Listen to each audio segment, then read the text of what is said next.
திருச்சிற்றம்பலம். தென்னாடுடைய சிவனே போற்றி, எந்நாட்டவர்க்கும் இறைவா போற்றி.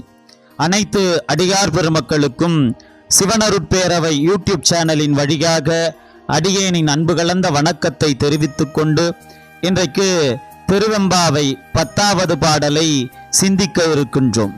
பாதாளம் ஏழினும் கீழ் சொற்கழிவு பாதமலர் போதார் புனை முடியும் எல்லா பொருள் முடிவே பேதை ஒருபாய் திருமேனி ஒன்றல்லன் வேத முதல் விண்ணோரும் மண்ணும் துதித்தாலும் ஓத உளவா ஒரு தோழன் தொண்டர் உளன் கோதில் குளந்தான் தன் கோயிற்பினா பிள்ளைகாள் ஏதவனூர் ஏதவன் பேர் ஆருற்றார் ஆரையலார் ஏதவனை பாடும் பரிசேலோர் எம்பாவாய் என்பது பாடலாகும்.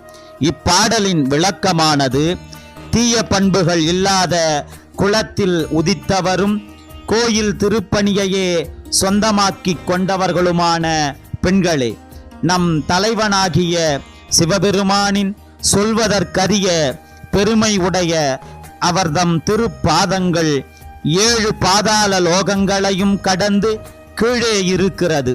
பல்வேறு மலர்களை அணியும் திருமுடியானது வானத்தின் எல்லைகளை கடந்து எல்லா பொருட்களுக்கும் எல்லையாக இருக்கிறது. உமையம்மையை தம் மேனியில் ஒரு பாகமாக கொண்டதால் அவன் ஒருவனல்ல என்பது நிஜமாகிறது. வேதங்களும் விண்ணவரும் பூலோகத்தினரும் ஒன்று சேர்ந்து துதித்தாலும் அவன் புகழை பாடி முடிக்க முடியாது. யோகிகளுக்கும் ஞானிகளுக்கும் அவன் நண்பன். ஏராளமான பக்தர்களை பெற்றவன். அவனுக்கு ஊர் எது? அவனது பெயர்தான் என்ன? யார் அவனது உறவினர்கள்? யார் அவனது பக்கத்து வீட்டுக்காரர்கள்? எந்த பொருளால் அவனை பாடி முடிக்க முடியும்? சொல்லத் தெரியவில்லையே என்பது இப்பாடலின் விளக்கமாகும். சிவனின் பெருமையை உயர்த்தி சொல்லும் பாடல் இது. போதார் புனைமுடியும் என்ற வரிக்கு மலர்களை அணிந்தவன் என்று பொருள் வருகிறது. அனைவருக்கும் பிடித்ததை நமக்கு கொடுத்துவிட்டு யாருக்கும் பிடிக்காததை தான் ஏற்றுக்கொண்ட தியாகராஜனாக விளங்குபவன் நம் சிவபெருமான்.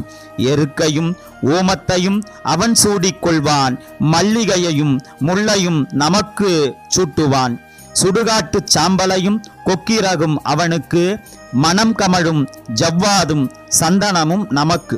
யானை தோலும் புலித்தோலும் கொண்ட ஆடை அவனுக்கு, பட்டும் பீதாம்பரமும் கொண்ட ஆடை நமக்கு.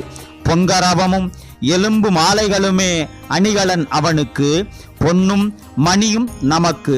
ஆலகால விஷம் அவனுக்கு, அமிர்தமும் அறுசுவையும் நமக்கு. சிவபெருமான் மிகவும் எளிமையானவர். யாரும் பயன்படுத்தாத யாருக்கும் பயன்படாத ஒன்றை தனக்கு அணிவித்து கொண்டு பிறரை மகிழ்ப்பவன் என்பதை இப்பாடல் உணர்த்துகிறது. திருச்சிற்றம்பலம்.